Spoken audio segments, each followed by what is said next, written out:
actual default would be unprecedented.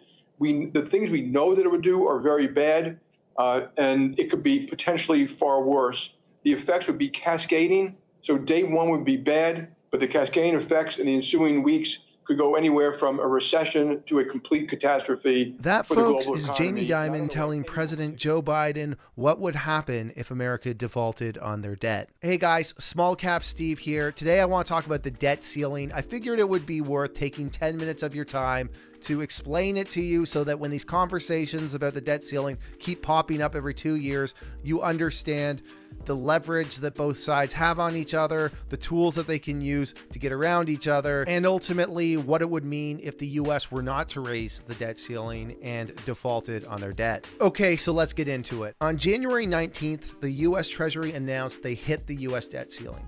This means that the date the U.S. will formally go into default will occur in early June, should it happen.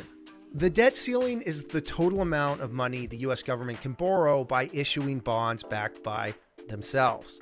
The debt ceiling was originally implemented in 1917 as part of the Liberty Bond Act as a way to make the government more fiscally responsible. The debt limit currently sits at $31.4 trillion. It's been increased 78 times during the last 105 years. Here's a tweet from fellow Canadian John V. Everock Decter that I think sort of sums up why the debt ceiling needs to happen.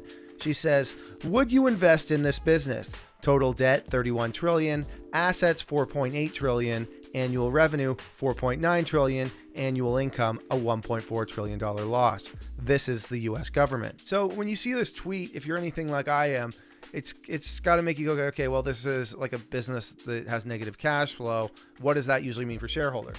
Well, it means that they're going to have to keep raising more and more money. But for companies, that means that they have to go find investors that want to keep putting more and more money in. And eventually they can get to the point where nobody wants to put more money in and they go to zero.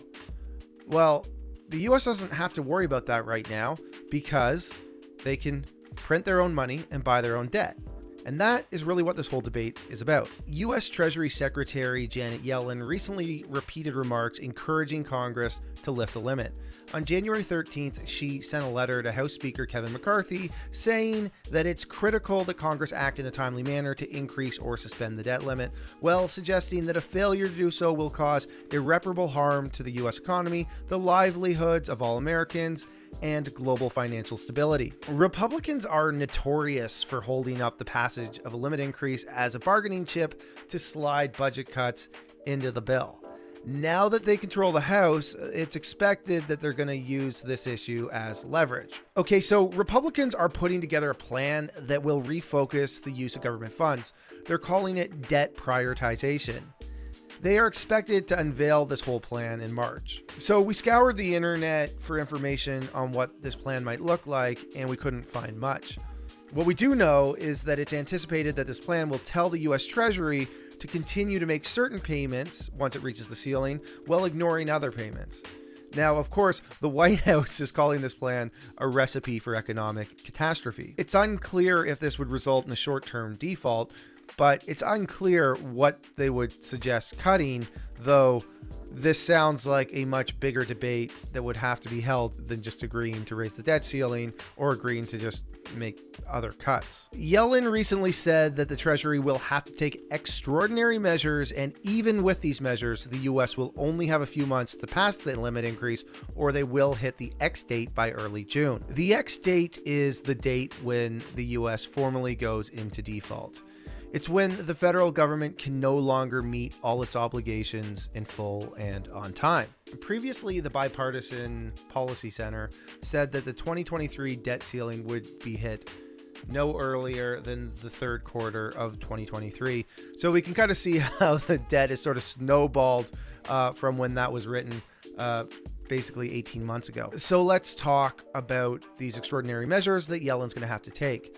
On the 19th, she states that the Treasury will be unable to fully invest the portion of the Civil Service Retirement and Disability Fund, and she's going to have to limit investments into all the other pension/health benefit funds. So these measures are the leeway that Yellen has until we hit the X date. Now, if the U.S. hits the debt ceiling, it means they cannot pay the literal hundreds of millions of dollars of interest deficit spending, and other receipts that are issued daily. Here's an estimate that we found on Investopedia that actually comes from Moody's. We couldn't find the source document, so we'll trust Investopedia on this. Moody's estimates that a short 4-month default would reduce the country's GDP by 4%. Stock prices would crash and the U.S. economy would shrink by 6 million jobs. Okay, so outside of passing a bill to raise the debt ceiling in Congress, here are a few options for the U.S. government. First, they could mint a $1 trillion platinum coin. Secondly, they could invoke the 14th Amendment. Thirdly, they could issue more debt as the least illegal option. And fourthly, they could create a new class of bond. Let's start with minting the $1 trillion coin. Yes, you heard that right. The U.S. Treasury Secretary actually could just mint a platinum coin worth $1 trillion and simply deposit it into the Federal Reserve. This would then wipe out $1 trillion of debt, giving the Democrats $1 trillion more to play with on top of the current debt ceiling. So this whole idea and concept gained a lot of steam with the media and certain economists when an individual who used the stage name Beowulf came out and said that the U.S. government could use a 1996 law that allows the U.S. Treasury Secretary the power to mint platinum coins of any denomination for any reason. So it doesn't have to be $1 trillion. It could be $3 trillion. It could be $200 billion. But technically, the U.S. Treasury Secretary has that ability to just mint this coin. And for some reason, various members of Congress and notable economists such as Paul Krugman have shown support for this idea. This whole thing seems so absurd that it's something that would have happened in an episode of The Simpsons. Presidente, 3 men are here to see you. They claim to have a $1 trillion bill. Ay, caramba! Funny enough, the current U.S. Treasury Secretary Janet Yellen told CNBC back in 2018, this was when she was not Treasury Secretary and the Republicans were in power, that she opposed the minting of a $1 trillion platinum coin, saying, "I'm opposed to it and I don't think we should consider it seriously. It's really a gimmick." Now, if the Democrats can't come to terms on raising the debt ceiling with the Republicans and they don't want to mint the coin, they have a few other options. One is that they could invoke the 14th Amendment, which states the validity of the public debt of the United States authorized by law shall not be questioned.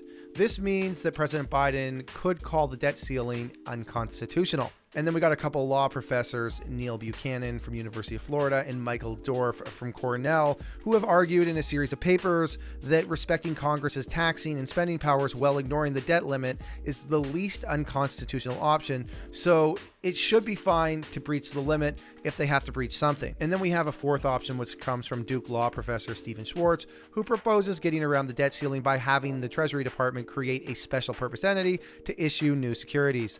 This would be distinct from traditional Treasury bonds, and these new bonds that they would create could be used to pay for government expenditures. For you AMC investors, this would be like how AMC wasn't allowed to issue any new shares, so they created the Ape coin as a way to basically get more cash onto the balance sheet, and then they ultimately consolidated all the shares on the balance sheet.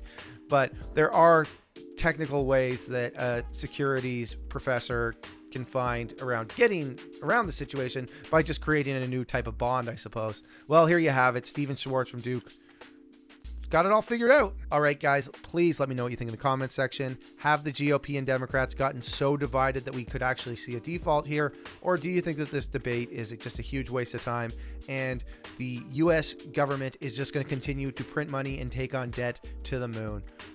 Guys, I appreciate you so much if you made it to the end of this video. We're trying so hard to make content that we think that you, our audience, deserves and wants to hear. So let us know if there's topic matter that you want us to cover. We're going to keep delivering for you. I love you all. If you haven't, please hit the like button, subscribe, and ring that notification bell. Or heck, share this video with your friends, family, network, social media, you name it, if you found it useful, of course. All right, everybody, thank you so much for watching. I love you all.